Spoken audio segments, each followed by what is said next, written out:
The Psalms we skip. Day 7. Search me also. What the psalmist refuses to hide.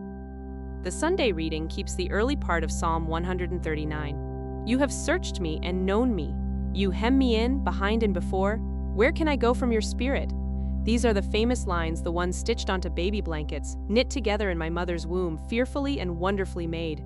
Then the reading stops. The full text is right there in the Pew Bibles, and the prayer books put brackets around what's left out, but the Sunday reading cuts it. Here's what the psalmist says in the verses we skip. He says he hates God's enemies with perfect hatred. The same voice that just called itself fearfully and wonderfully made would also like its enemies dead. Same prayer. And then come verses 23 and 24, which the reading brings back in. Search me, O God, and know my heart. Try me and know my thoughts.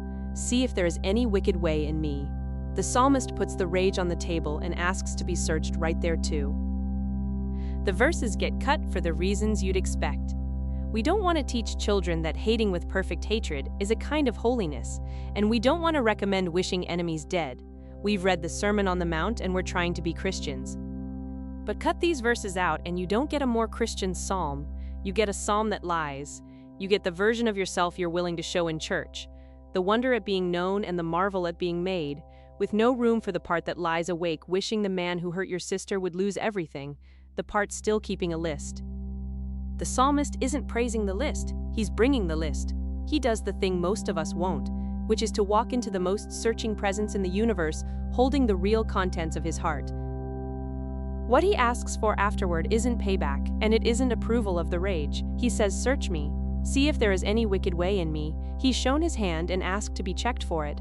That's the opposite of what we usually do in church, where we hide the hand and hope nobody notices. Maybe the prayer that's hardest to pray isn't the prayer of giving in. Maybe it's the one that says, this is what I actually want. Now look. Listen to these words from Psalm 139, verses 22 through 24. I hate them with perfect hatred. I count them my enemies. Search me, O God, and know my heart. Test me and know my thoughts.